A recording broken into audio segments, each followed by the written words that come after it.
നമസ്കാരം.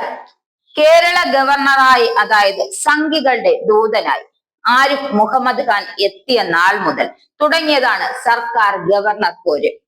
ആ പോരിന് ഇനിയും അവസാനമായിട്ടില്ല. ഗവർണർ പോര് തുടരുന്ന സാഹചര്യത്തിൽ ഗവർണർക്ക് നൽകുന്ന യാത്രയയപ്പ് വരെ വേണ്ട എന്ന് തീരുമാനിച്ചിരിക്കുകയാണ് സർക്കാർ.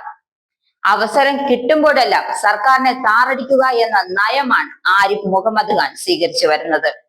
സർക്കാരിനെതിരെ ഇല്ലാത്ത ആരോപണങ്ങൾ ഉണ്ടാക്കി പ്രതിക്കൂട്ടിലാക്കാൻ ശ്രമിക്കൽ അവിടം കൊണ്ട് തീർന്നില്ല. സർവകലാശാലകൾ തന്റെ ഇഷ്ടക്കാരെ തിരികെ കയറ്റാൻ ആ തെറ്റ് ചൂണ്ടിക്കാട്ടിയാൽ അത് ചൂണ്ടിക്കാട്ടുന്ന സർക്കാർ വെറും തെറ്റുക. എന്തായാലും സർക്കാരുമായുള്ള ഭിന്നത കണക്കിലെടുത്താണ് ഗവർണർക്ക് യാത്രയയപ്പ് വേണ്ടെന്ന് വെച്ചത്. മുൻ ഗവർണർ പി സദാശിവത്തിന് സർക്കാർ ഊഷ്മളമായ യാത്രയയപ്പ് നൽകിയിരുന്നു. മസ്കറ്റ് ഹോട്ടൽ വെച്ചാണ് മുഖ്യമന്ത്രി മന്ത്രിമാരും സദാശിവത്തിന് യാത്രയയപ്പ് നൽകിയത്.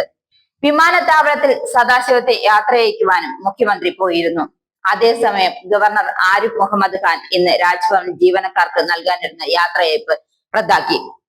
മുൻ പ്രധാനമന്ത്രി ഡോക്ടർ മൻമോഹൻ സിംഗിന്റെ നിര്യാണത്തെ തുടർന്നുള്ള ദേശീയ ദുഃഖാചരണം കണക്കിലെടുത്താണ് യാത്രയയപ്പ് ചടങ്ങ് ഒഴിവാക്കിയത്. മറ്റന്നാൾ ആരിഫ് മുഹമ്മദ് ഖാൻ കേരളം വിടുന്നത് കണക്കിലെടുത്താണ് നാളെ യാത്രയയപ്പ് ക്രമീകരിച്ചത്. ഇന്ന് വൈകിട്ട് 4:30 യാത്രയയപ്പ് നൽകാനായിരുന്നു തീരുമാനം. ഞായറാഴ്ച ആരിഫ് മുഹമ്മദ് ഖാൻ കേരളത്തിൽ നിന്ന് മടങ്ങും. ഞായറാഴ്ച ഉച്ചയ്ക്ക് 12 മണിക്ക് കൊച്ചി വഴിയാണ് മടക്കം. നിലവിലെ ബീഹാർ ഗവർണർ രാജേന്ദ്ര വിശ്വാസ് അർക്കലേക്കാണ് കേരള ഗവർണറായി ചുമതലയേൽക്കുക. വിശ്വനാഥ് അർക്കലേക്കർ ജനുവരി 1 കേരളത്തിലെത്തും.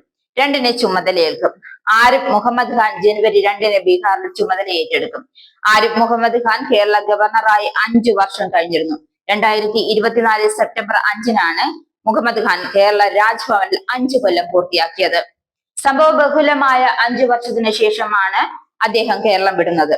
ഗോവ സ്വദേശിയായ രാജേന്ദ്ര വിശ്വനാഥ് അർലേക്ക് നേരത്തെ ഹിമാചൽ പ്രദേശ് ഗവർണറായും ഗോവയിൽ വനം പരിസ്ഥിതി മന്ത്രിയായും സേവനമനുഷ്ഠിച്ചിട്ടുണ്ട്. ഇനി പുതിയ ഗവർണർ എന്താകും സ്വീകരിച്ചിരിക്കുന്ന നടപടി എന്ന് നമുക്ക് കാണാം.